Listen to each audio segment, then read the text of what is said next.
Bom dia, bom dia, bom dia, minha gente! Bom dia a todos os polos, a todos os mestres presenciais e a todos os alunos que se conectam conosco aqui através das ondas do canal Educação Bom Dia!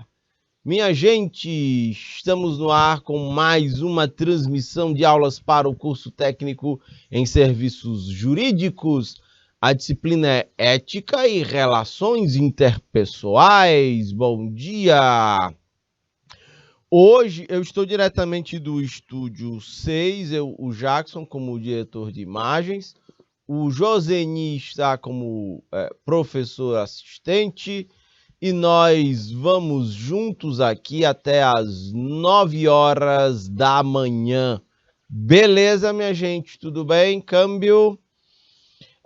Jackson, põe o slide todo aí na tela. Estou olhando aqui, hoje, dia 15 de setembro do ano de 2021. Estamos aqui numa quinta-feira pela manhã. E é isso aí. Estou só calibrando aqui minhas fontes para que eu encontre aqui a nossa... qual é a nossa... Hoje é dia de quê, não é? Pode voltar a imagem aqui para mim, Jackson, por favor. Vejam só, minha gente, consultando aqui as fontes, estamos nos 258 dias do ano de 2022. Né? O relógio não para, os dias não param. E hoje é dia do chapéu, olha aí. Dia do chapéu, eu gosto de usar, uso menos chapéu do que eu gostaria, mas eu gosto. Hoje é dia do chapéu, hoje é dia do cliente, olha aí, cliente das mais variadas atividades econômicas, né, que possam existir aí, né, todas vivem em função de necessidades, desejos e dores dos clientes. Então, hoje é dia do cliente. Hoje é dia da democracia, olha só, né? O sistema, a forma de organização política, onde a princípio as decisões, né, elas são decididas coletivamente, né? E aí nós temos alguns sistemas, algumas formas diferentes, alguns sistemas políticos diferentes, como você tem um parlamentarismo, você tem um presidencialismo, por exemplo. Mas a democracia, ela parte do princípio de que as pessoas participam através de processos eleitorais, das decisões tomadas. Não é? Hoje é dia da musicoterapia, olha aí, é a música como ferramenta de tratamento para alguns problemas que as pessoas tenham. Né? E aí a musicoterapia vai servir, por exemplo, no tratamento da ansiedade, depressão, é uma ferramenta para isso. Hoje é dia do nutrólogo. Né? O nutrólogo é um profissional que aí eu vou confessar a vocês, não sei bem qual é a diferença. Você tem um nutricionista e um nutrólogo, tem uma diferença entre esses dois tipos de profissionais. Confesso que me falta aí o conhecimento sobre essa diferença. Se alguém souber e pesquisar aí, por favor, pode compartilhar pelo chat, tá bom? Fique à vontade. Aqui tá tudo bem. Dia de prevenção e combate à depressão. Ok, minha gente, tudo bem. Beleza. Vamos adiante. Jackson, bota o slide todo aí na tela, por favor. Muito bem. Ética e a multicultura corporativa. Por isso que é tão importante, né? A gente tá esse módulo todo discutindo aqui ética e relações interpessoais. E nos ambientes organizacionais, a ideia, independente, seja pequena, seja micro, pequena, média ou grande empresa, a ideia é que nós tenhamos aí uma diversidade de pessoas diferentes, costumes, de hábitos, de etnias, de religiões diferentes interagindo no mesmo espaço. É por isso que a gente precisa de ética nas relações interpessoais, para que a gente consiga viver em harmonia, com respeito e atingindo os objetivos organizacionais tão buscados, ok? Deixa eu calibrar minha canetinha mágica aqui.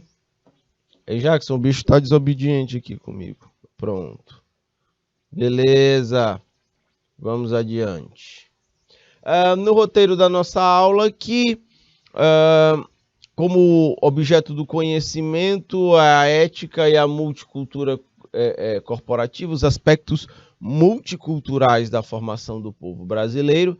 O Brasil é muito diverso, não é? Diferente de muitos países aí, o Brasil ele tem uma mistura muito grande, uma combinação muito grande de diferentes povos que formam o povo brasileiro. O objetivo é demonstrar que uma política ética, né, corporativa, por política ética corporativa, eu estou falando de um sistema de decisões, ok? É um sistema de decisões que precisa ser ética, não é? E incentivar os aspectos relacionados à multicultura, né? Mostrar esse aspecto e resgatar a formação do povo brasileiro. Então, nós vamos aqui recordar a aula anterior de gestão inclusiva, fazer revisão. Esse é o mapa, é o roteiro da nossa aula de hoje. Na aula passada, nós falamos de inclusão, de gestão corporativa inclusiva. Então, a gente começa falando aqui, tratando de algumas questões que nos ajudam a resgatar o que nós discutimos na aula passada. Beleza? Jackson, apura aí o povo do IPTV, quem é que está conectados conosco aqui? Deixa eu dar uma olhada. Nos polos que se conectam com a gente aqui. Estou olhando Capitão Gervásio Oliveira, olhando aqui Esperantina, Inhuma, João Costa, Padre Marcos, Ribeiro Gonçalves, estou olhando Santa Filomena, Santo Antônio de Lisboa, mas tem mais aqui ou não? Joaquim Pires acabou de se conectar aqui conosco. É o povo que está nos acompanhando aqui pelo chat do IPTV. Em Esperantino, o povo fala lá do Canto da Palmeira. Beleza.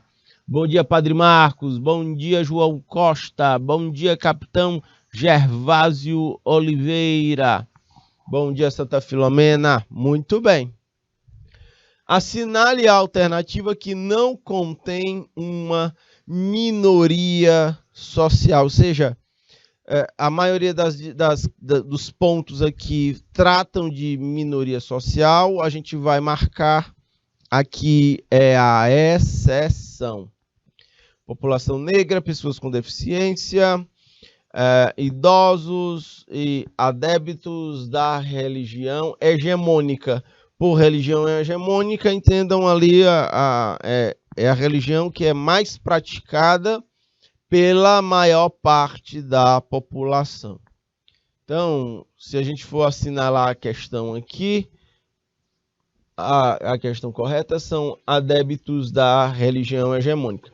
Essa é a exceção. Fora isso, todos os demais são tidos como minorias sociais.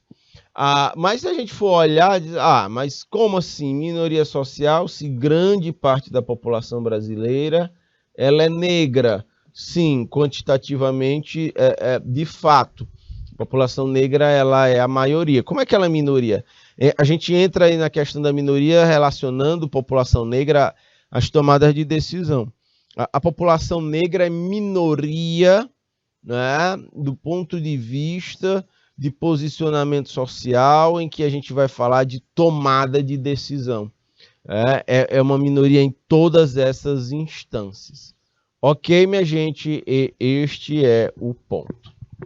Vamos adiante. E a gente precisa avançar, fazer com que a população negra seja cada vez mais incorporada na sociedade, na atividade produtiva, mas, sobretudo, né, nas dimensões mais estratégicas da tomada de decisão, seja na administração pública, seja na iniciativa privada ou no terceiro setor. Ok? Vamos adiante. A educação é fundamental nesse contexto. Leia o texto abaixo. Designa um processo de afastamento e privação de determinados indivíduos ou grupos sociais em diversos âmbitos da estrutura da sociedade. Este conceito acima aí foi descrito. Qual conceito foi descrito acima? Quando a gente diz que é um processo de afastamento, de privação de determinados indivíduos ou de grupos da estrutura da sociedade, a gente vai chamar isso de exclusão social, ok? Vou dar um exemplo muito prático disso, para que fique muito claro. Quando você vê as matrizes religiosas africanas, só um instante. Quando a gente vê as matrizes religiosas africanas, né? Elas são, em grande parte, vítimas desse afastamento e dessa privação de determinados indivíduos de diversos âmbitos da estrutura da sociedade. Por exemplo, tem alguém que seja da Umbanda, alguém que seja do Candomblé e livremente e tranquilamente professa a sua fé na frente das outras pessoas. Me refiro a a pessoa deixa muito claro que ela é assim, ela pratica ou professa essa fé sem medo de ser excluída, sem medo de ser condenada e julgada pelos outros, sacam? É nesse sentido. Tem gente que professa a fé e não faz, porque tem medo de ser taxado. Você é do Candomblé, da Umbanda, e essas expressões religiosas serem tratadas pejorativamente de macumba. Aí a pessoa chama a outra de macumbeira, entendem? E começam a apontar e tem medo e se afasta. Vocês sacam como esse exemplo que eu estou dando, ele é muito forte no sentido de exclusão social. Quantos e quantos alunos, né, eu digo em termos de Brasil, eles são de famílias, né, que seguem religiões africanas, que são da Umbanda, que são do Candomblé, e estes alunos têm resistência a assumir que são, porque no ambiente escolar têm medo de serem excluídos socialmente, entendem? É por essas coisas que é tão importante estarmos discutindo em sala de aula a ética e as relações interpessoais, ok? Vamos adiante. E está completamente equivocado. Leia o texto abaixo. A adaptação do processo de produção de uma empresa às necessidades do empregado, garantindo que a produtividade esteja sempre aliada com a harmonia, com o bem-estar e a satisfação dos trabalhadores. Qual conceito foi descrito acima? Nossa, que ambiente de trabalho massa, né? Ajustado às necessidades dos empregados, garante uma boa produtividade, com harmonia, bem-estar, satisfação de todo mundo. A gente está falando de quê? De gestão humanizada, né? A gente está falando de um ambiente de trabalho que esteja operando nessa frequência. Esse é um grande desafio que a gente tem no mundo do trabalho, né? Cada vez mais. Por vezes, existem ambientes de trabalho que focam muito na produtividade, sacrificando a harmonia e o bem-estar e a satisfação dos trabalhadores. Acontece demais. Por isso que é tão importante a gente estar discutindo isso, a gente ter essa clareza, esse olhar mais objetivo e claro de como é que o mercado... Se a gente não entende bem o problema, nós nunca vamos conseguir propor soluções eficazes. Toda solução vai ser incompleta na hora de resolver o problema. Tá bom? Vamos adiante. Pois muito bem. Multicultura, o que é? E aí vamos tentar entender isso. Vejam, toda empresa consiste num microsistema que está inserido na sociedade. Por sua vez, compõe um macrosistema e deve refletir as mudanças sociais. Né? A empresa tem aquela história aquela frase muito conhecida assim, fulano de tal se acha a última Coca-Cola do deserto. Ou que de repente seja uma empresa que se acha a última Coca-Cola do deserto. Na verdade, somos um pequeno grão de areia dentro de um deserto. Somos pequenos microsistemas que somos partes ou somos elementos de um grande macrosistema. Ok? A gente individualmente, pessoas ou uma empresa individualmente, ela não tem tanto poder de impacto na sociedade individualmente. Mas o macrosistema, esse tem um forte impacto nos microsistemas. Entendem? É exatamente por isso que é importante hoje em dia atuarmos em redes colaborativas, redes compartilhadas e criativas, para que a gente consiga literalmente ter mais força, né, de atuação do mercado. Volta aqui para mim, Jackson, por favor. Por isso que quando eu vou analisar agricultura e um ramo onde tem muita gente participando, que é a agricultura familiar, o que é que a gente percebe é que individualmente um agricultor familiar ele tem pouca capacidade de operar ali no mercado ou no sistema. Por quê? Porque o agricultor familiar ele produz na roça, ele está vulnerável às questões climáticas. Se o clima estiver bom, beleza. Se o clima estiver desfavorável, vai quebrar minha safra, minha produção. Ele não tem capacidade ou mão de obra de produzir em larga escala. Um agricultor familiar não tem capacidade de emitir nota fiscal para pegar a produção dele e vender de repente para um cliente do qual ele será o fornecedor. Ou de repente pode ser não só um produtor agrícola, mas um criador de porcos, um criador de caprino. Individualmente é muito limitada a capacidade de ele interferir no mercado. Agora, para mim, por isso que eu vejo o cooperativismo como uma grande sacada.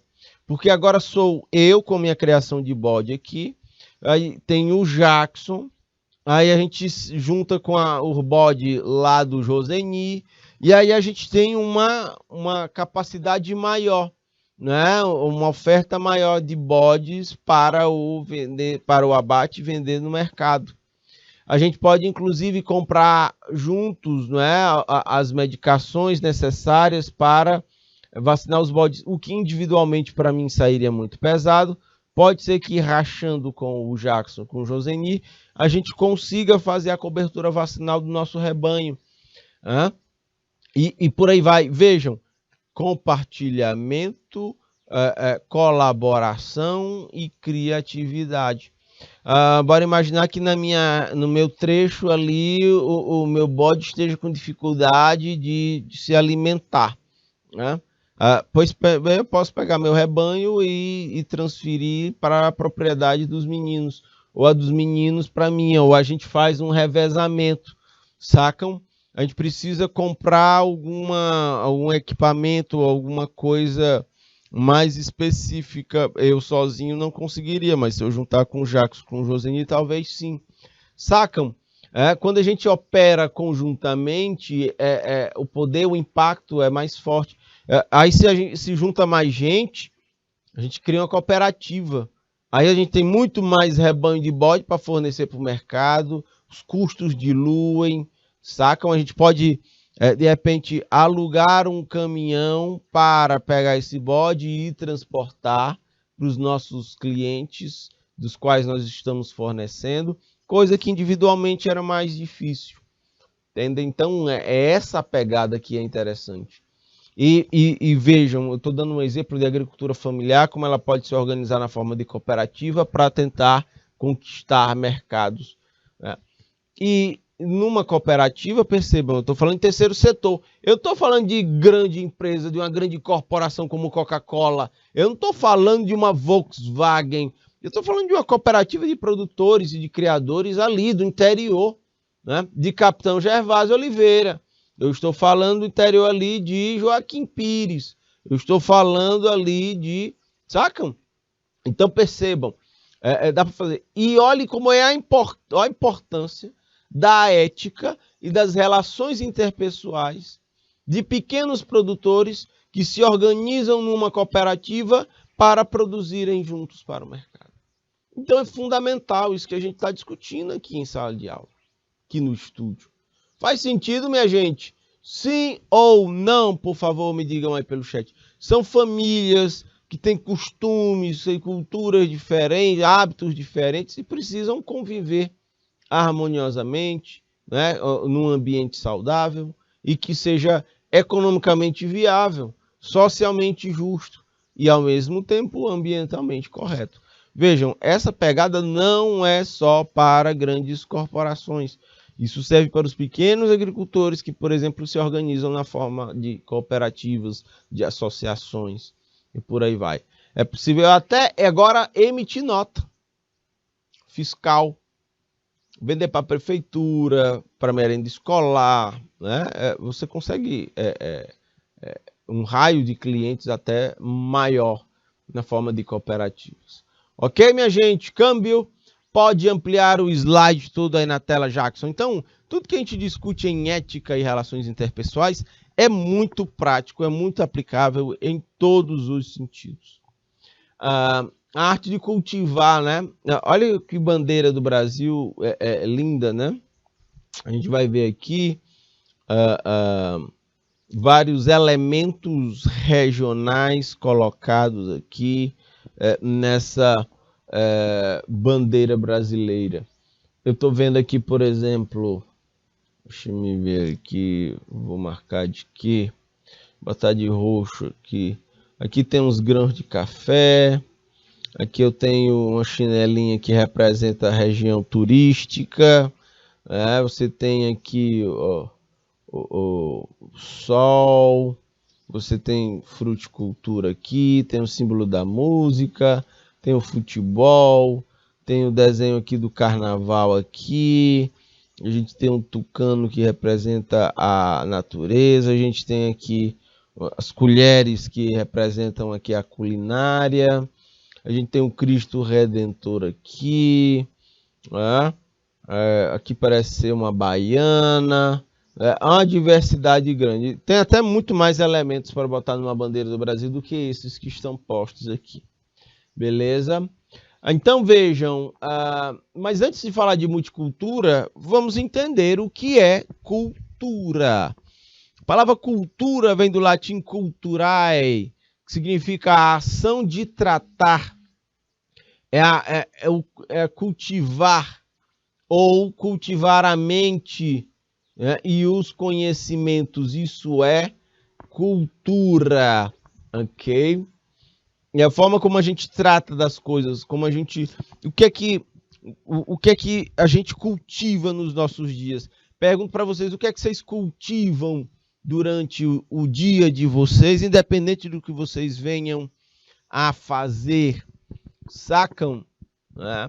Eu por exemplo, volta aqui para mim, Jackson, uma coisa que eu cultivo, quando eu vou tratar com outras pessoas, eu tenho o costume de chamá-los de Tu conhece o Primo Rico, o Primo Rico, Jackson? O Primo Rico é interessante, né? Ele chama todo mundo de primo, né? É a cultura, é o costume, é o hábito, ele cultiva isso. É primo, eu não conheço a pessoa, é primo, né? Beleza. Eu chamo de mestre, né? É o mestre, mas eu chamo mestre, né? Que é do interior. E aí, mestre? Como é que tá, mestre? Eu chego no posto de combustível, e aí, mestre, me bote aí tantos reais enche o tanque com 20 reais de gasolina, mestre.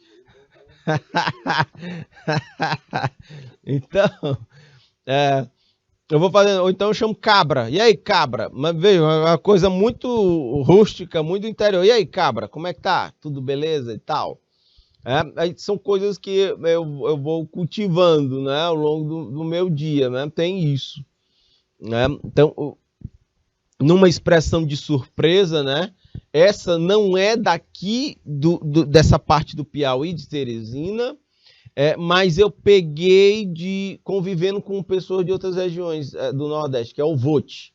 Né? Você está aqui, uma coisa lhe causa surpresa, e você, opa, vote, né?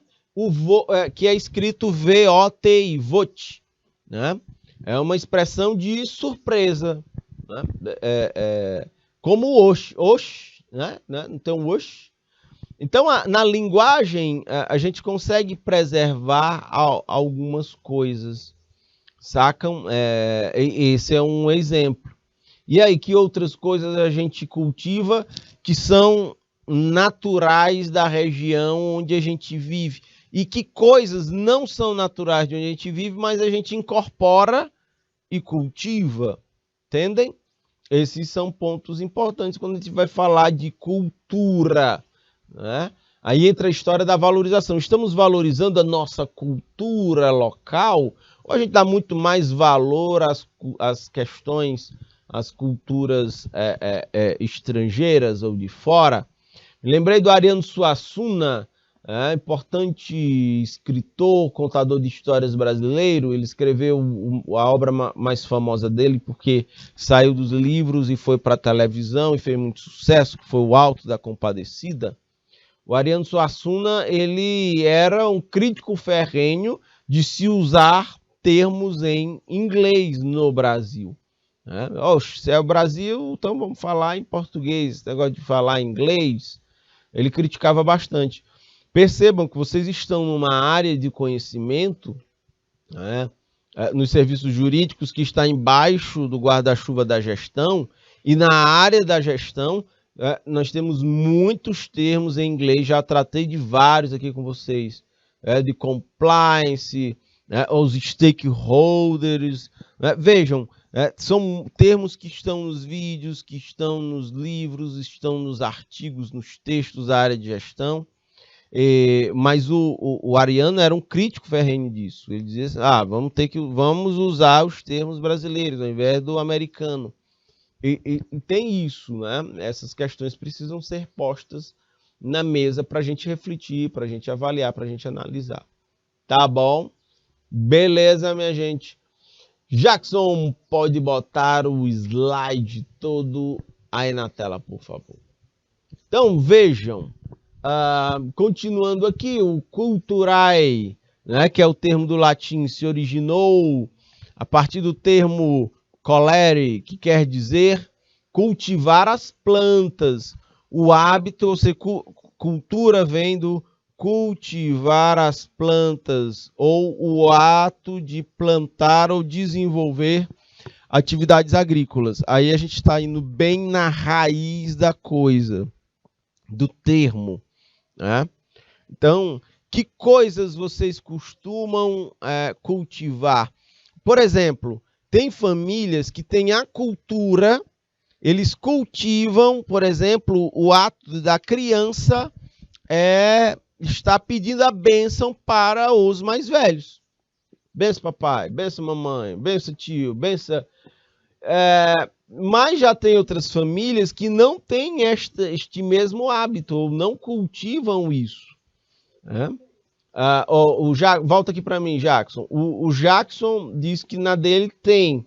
Tu consegue fazer isso com teus filhos, Jackson? eu não consigo, meu. a, a minha curiquinha de 3 anos, você. Tem a história do senhor, senhora, né? Pai, você. O meu filho de 9 anos, pai, você. E eu mesmo nunca tive o hábito de tratar, né? Eu sempre tratei mamãe de senhora, né? Mas eu nunca pedi a bênção para minha mãe, ela nunca exigiu a bênção, então o beijo, o abraço e tudo mais. Ô mãe, e aí, como é que está? Beijo, abraço, tá. Mas nunca fui lá dentro de casa, quando a gente era criança, nunca teve esse costume de pedir a bênção, né? Então, é isso. Na família da minha esposa, que é muito grande, né? Eles são 10 filhos lá, é muito sobrinho, é muita gente. Lá, os meninos todos têm essa cultura de pedir a bênção, né? Benção ti, aí chega um cavalão, né, grandão para mim, já, benção ti, opa, deixa abençoe. É muito engraçado essa coisa, entende? E meus filhos caminham para meus filhos não têm também esse costume de pedir a bênção, não tem, entende? E assim vai vivendo, aí você vai vendo as diferentes expressões de hábitos, de costumes, de culturas, como essa coisa ela vem acontecendo, tá bom? Beleza. O Jackson disse que se o menino não pedir a benção, né, Jackson? Chama a atenção, né? Bota pressão, né? É por aí, né? É automático, nem é repreendido, né? Já vai logo pedindo a bênção. É justo, é muito bonito, é muito interessante isso, não é? Mas vejam como a gente consegue perceber isso nas pequenas coisinhas, nas pequenas convivências, né? Pode ampliar o slide todo aí na tela, Jackson, por favor. Então, com o passar do tempo, foi feita uma analogia aqui, né, entre o cuidado na construção e no tratamento do plantio, com o desenvolvimento das capacidades intelectuais e educacionais das pessoas. Aí vai fazendo a história do cultivar, né? Ok, minha gente, tudo bem? Vamos adiante. E aí, a cultura, ela tem a gente estava discutindo as raízes, né? As raízes da cultura. Opa, olha eu aqui vendo no chat aqui, estou vendo a profa Olivia Alves. Bom dia, professor Fernando, professor mediadora Olivia, com a turma da unidade escolar, professora Maria Beroniza de Souza, em Pedro Laurentino. É lindo o nome dessa escola, Maria Beroniza, diferente, né?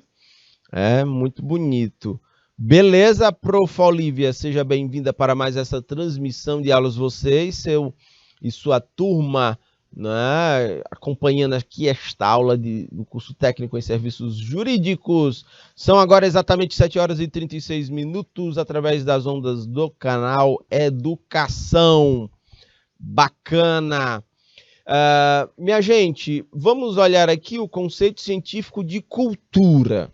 Deixa eu botar um marca-texto amarelo para poder estar destacando aqui conceito científico de cultura.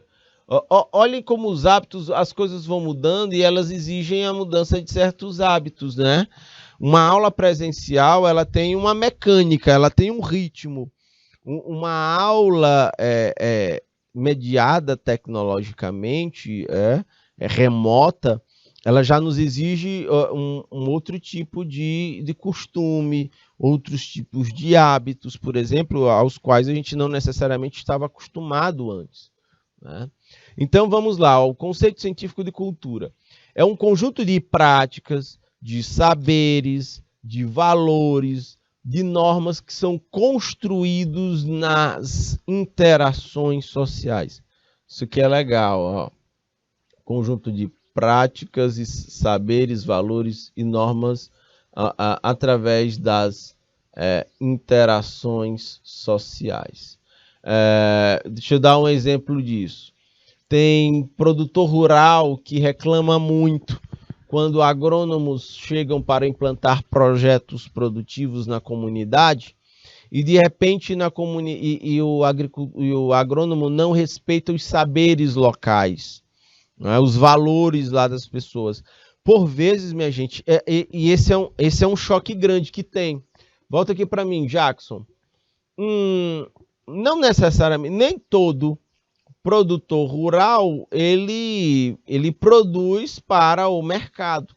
Então, ele não tem a vibe do mercado, né? De tentar reduzir custo, de tentar aumentar a produtividade, necessariamente a qualidade da produção, para poder precificar, encontrar consumidores para aquele mercado, vender. Não necessariamente o produtor rural tem essa pegada. Por vezes ele tem a pegada da subsistência. Ele não tem a cultura capitalista de vender, entende? De produzir para vender. Ele tem para a subsistência. E isso é um traço cultural. Ok?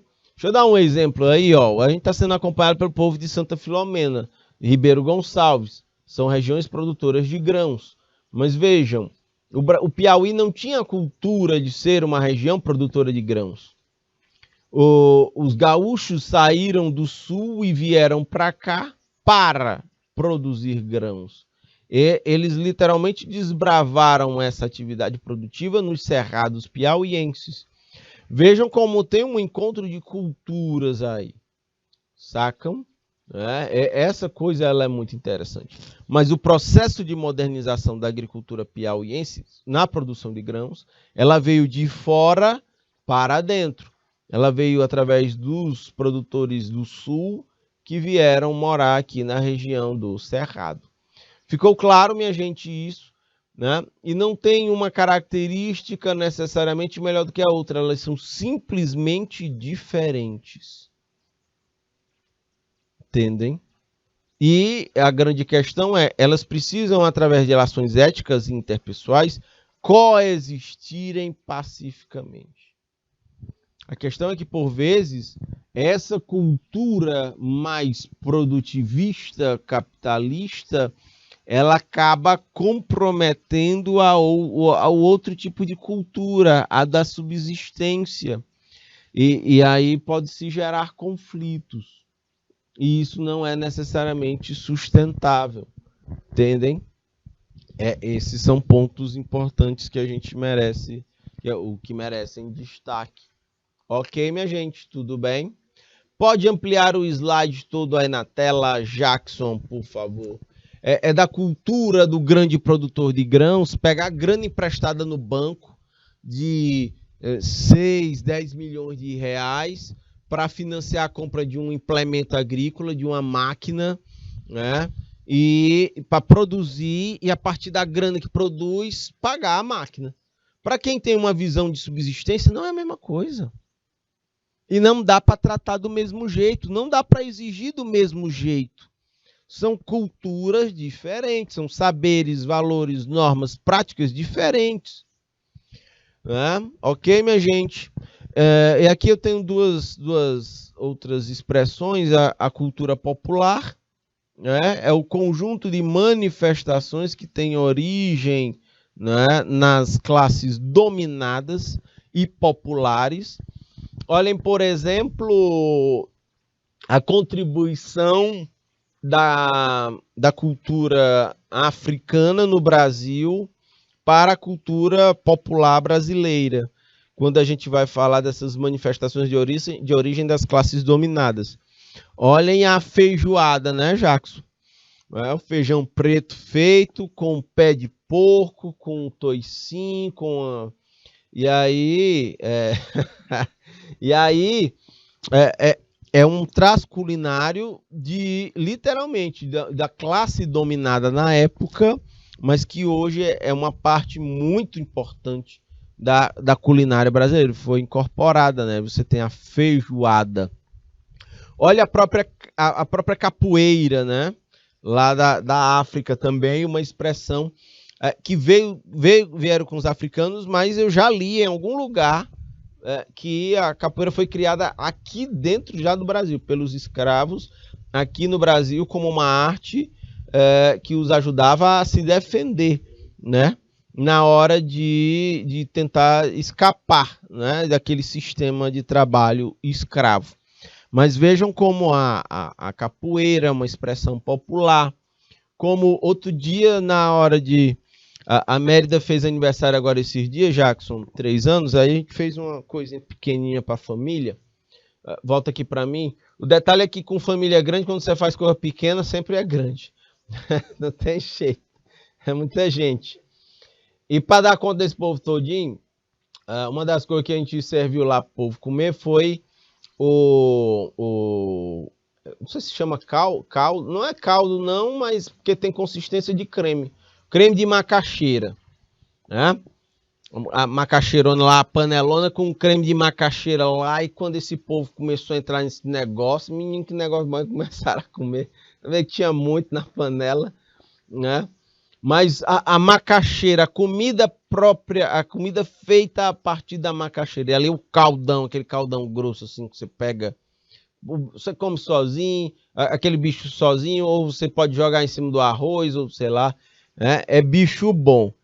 E esse uso da macaxeira, por exemplo, da mandioca, né, ela tem um traço muito popular.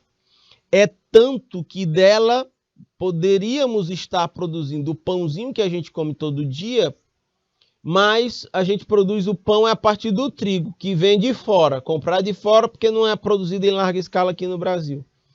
Entendem? Olhem aí coisas, culturas ou práticas agrícolas que vêm de fora para dentro, né, e que elas acabam meio que suprimindo, né, uma produção. Quem foi? Eu nunca comi pão de macaxeira feito a partir da mandioca, né? Eu nunca comi. Né? Sou até curioso, mas dá para fazer a partir daí. E aí é de uma coisa característica nossa. Entendem? E já vi numa reportagem de um grande jornal brasileiro, né, jornalzinho da manhã, jornalzão da manhã, em que lá os repórteres estavam falando, a matéria tratava da questão, mas no arremate, o apresentador chega assim, mas o pão bom mesmo é o de trigo, feito de trigo. Não é o da mandioca, feito a partir da mandioca. Ali você já mata, né? Ali você já desestimula, pelo menos a curiosidade ou a vontade de experimentar, né? Um pãozinho com base numa cultura agrícola, o cultivo de plantas, né? A gente acabou de ver aqui, numa cultura agrícola, né? Essencialmente brasileira. É até curioso essa coisa, sabe, Jackson? Fala-se muito de patriotismo, né? Patriota, eu sou patriota. Mas o patriotismo é literalmente valorização das nossas coisas, né?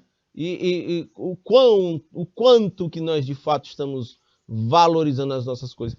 Quando a gente não valoriza o que a gente tem aqui dentro, a gente fica refém do que vem de fora. E vem caro, entende?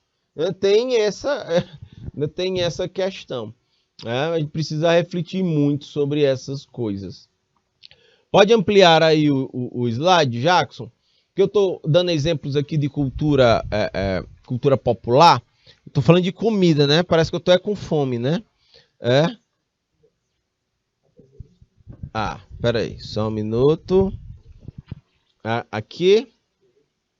O Jackson está pedindo só para me fazer aqui uma arte aqui.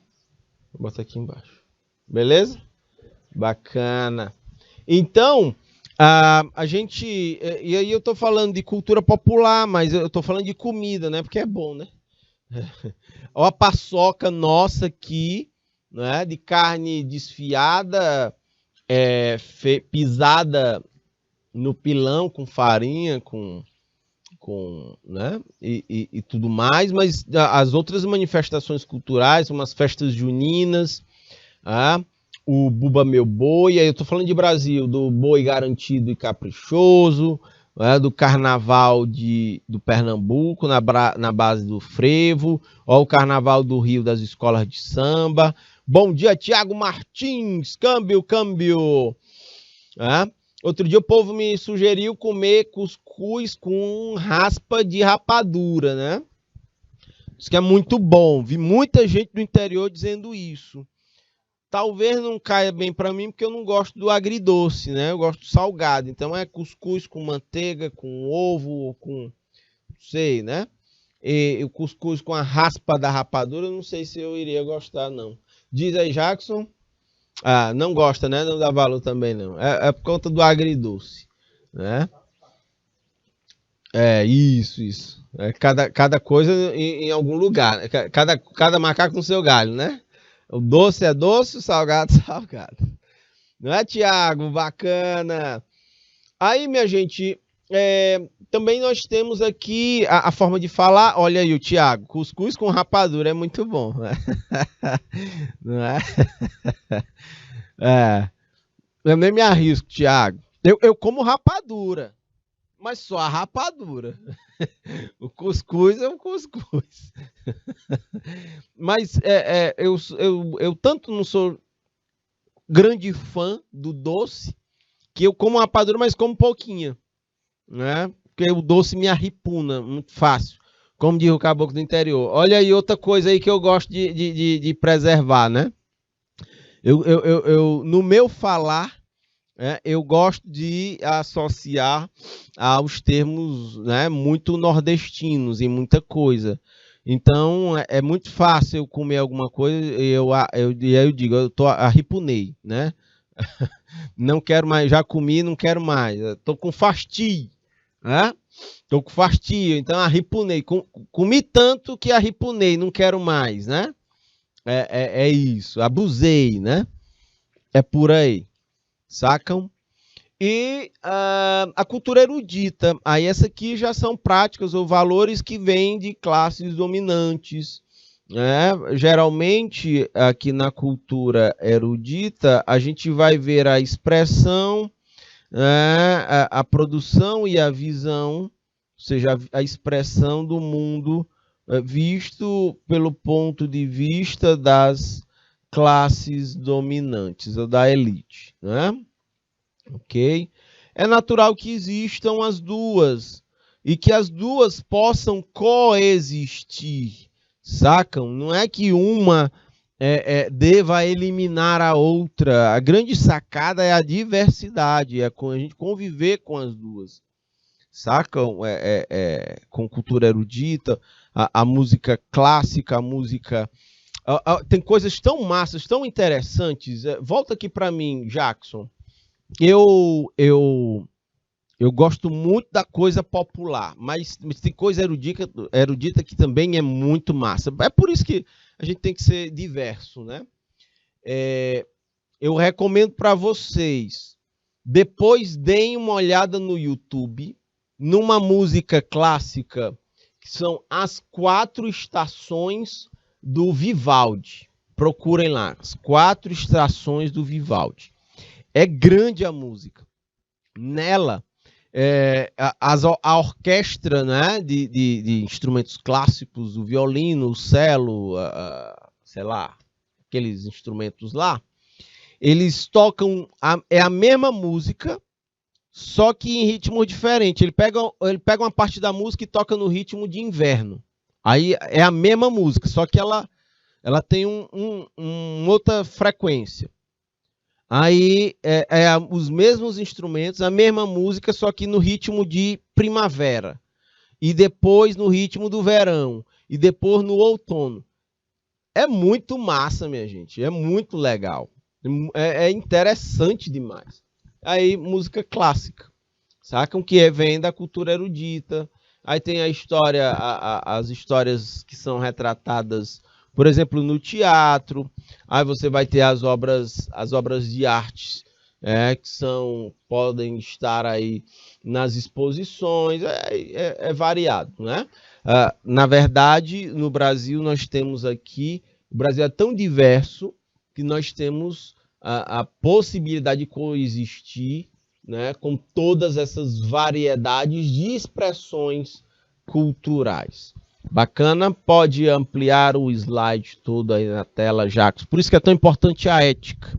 Como é que a gente se comporta diante da diversidade? A gente acata, a gente respeita, a gente protege ou a gente quer eliminar a diversidade? Ou a gente quer acabar com a diversidade? Ou a gente quer manter apenas uma e acabar e atacar a outra? Entendem? Essas reflexões são importantes. Já ouvi a música no mundo... Eu já ouvi. A flexibilidade é tudo, né, Tiago? Sim. Eu já ouvi essa no mundo bita. O que é o mundo bita? Não entendi, Tiago, né? Hã? Música infantil? É isso? No mundo bita, né? Ah, tu já ouviu as 4 estações do Vivaldi no mundo bita. Tá aí, eu não sei, eu não sabia desse negócio de mundo bita, rapaz. Vivendo e aprendendo. Eu vou procurar depois para me dar uma olhada. Né? Não? Por quê? O Jackson tá me dizendo, desenho, né? Legal, legal. O Jackson tá dizendo que quando você começa a ouvir, aí não esquece mais nunca. Ah, tá, olha aí. Beleza. O Jackson tá me mostrando aqui o mundo bita, Thiago. Acabei de ver aqui, o Jackson tá me mostrando. E olha que eu tenho criança, né? Mas eu ainda não vi o mundo bita, não. Oi? Galinha. Tu sabe que não? A Mérida não chegou a ouvir a galinha pintadinha, né? É verdade. Eu acho que eu já ouvi essa música. Eu não sabia que era o mundo bita, né? Na verdade, eu acho que é isso, né? Muito bem. Aí tem um exemplo, né? Cultura popular, as quadrilhas, o arraial. Olha aí. Da Boa Esperança lá em Padre Marcos. Olha aí a imagem aí. A galera de Padre Marcos está conectada conosco no chat, Jacques? Deixa eu olhar aqui. Tava no comecinho.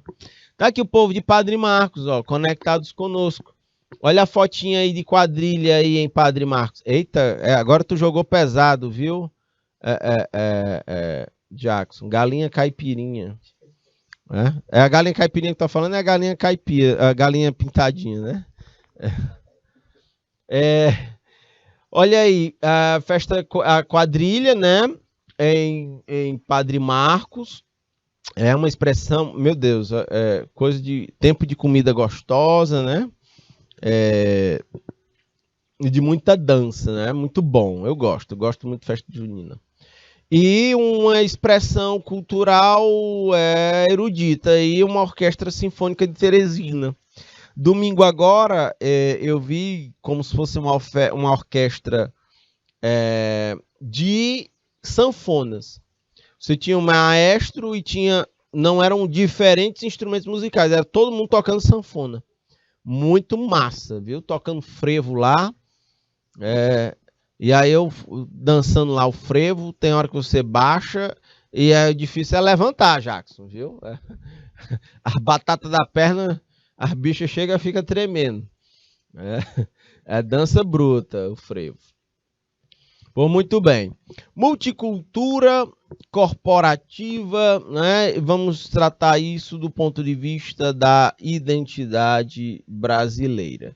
Mas, como eu estou olhando aqui, são agora 7 horas, estamos chegando às 7 horas e 57 minutos. Minha gente, eu vou para um breve break. São 3 minutinhos. Já já eu estarei de volta.